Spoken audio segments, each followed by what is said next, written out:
La Blanche-Neige. Il était une fois une reine cruelle qui passait son temps à interroger son miroir magique. Miroir, miroir joli, lui disait-elle, qui est la plus belle du pays? Et toujours son miroir lui répondait, vous êtes la plus belle. Un jour, son miroir osa lui dire, oh reine, vous êtes belle, mais Blanche-Neige l'est encore plus que vous. Folle de jalousie, la reine décida de se débarrasser de la pauvre enfant. Elle ordonna à un chasseur de l'emmener dans la forêt et de la tuer. Mais le chasseur ne eut plus le courage. Va-t'en, fuis, et ne reviens jamais vers cette reine cruelle, lui dit-il. Et Blanche-Neige s'enfonça en courant dans la sombre forêt. La blanche et les épines des griffeurs, les grands bras des arbres l'épouvantèrent. Soudain, elle arriva dans une clairière ensoleillée devant une maisonnette. La vivant 7 gentils nains. Ils furent tous heureux d'accueillir Blanche-Neige. Tous les matins, tandis que Blanche-Neige tendait leur maison nord, les 7 nains partaient pour les montagnes où ils cherchaient de l'or. Blanche-Neige restait seule jusqu'au soir.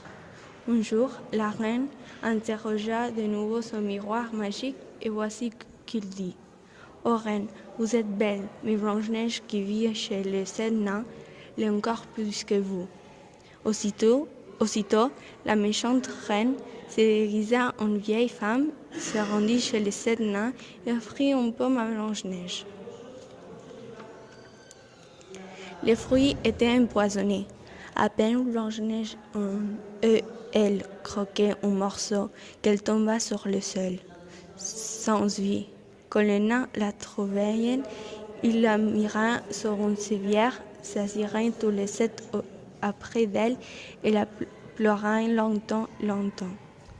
À peu de temps de là, un prince vit à passer. Voyant Blanche-Neige si belle, il la prit dans ses bras et la porta sur son cheval. Tout à coup, le cheval trébucha sur une pierre. Aussitôt, le morceau de pomme empoisonnée sortit de la gorge de Blanche-Neige et elle revenit à la vie. Elle trouva le prince si beau qu'elle lui donna un baiser. Et les 7 nains ensouraillent 1000 larmes de joie.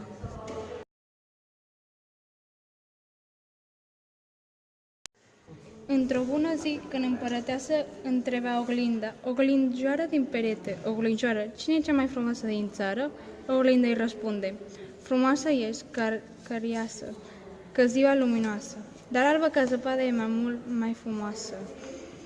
Vânătorul nu ieși din vorbe împărătesei să se afundă cu albă ca zăpada în pădure, dar când scoate jungherul de la brâu și pregătea să-l străpungă inima nevinovatei, sărmana copilă început să se plângă, înhotăie și să roage.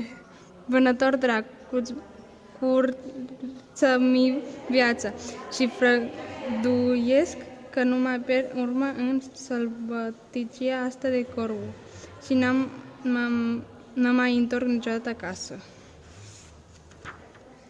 Când se întuneca de la belea, sosirea și stăpânii casei erau cei 7 pitici, care sfredeleau munci, scrobind în murturi taile lor pentru a scoate la lumină tot soiul de metale. Ei aprinsea care 7 lumânările și de îndată care să făcu lumina în căsuțe și dădură seama că cineva stricrovane peste tot, fiindcă lucrurile nu mai aflau în locul lor, așa cum le lăsa la plecare.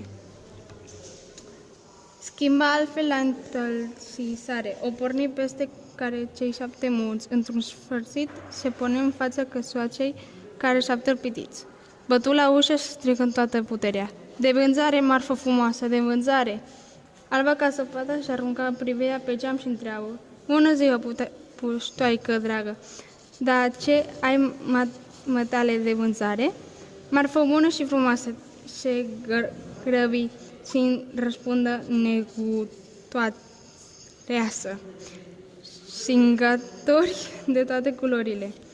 Și Vicelnea scoate una și împreună împletită din mătase baltane. Alba zăpada mușcă de măr și căzău jos cu cei 7 pitiți care se uitau la ea. Înconjurau și ei credeau că Alba ca zăpadă să doarmă un foarte, foarte lung timp.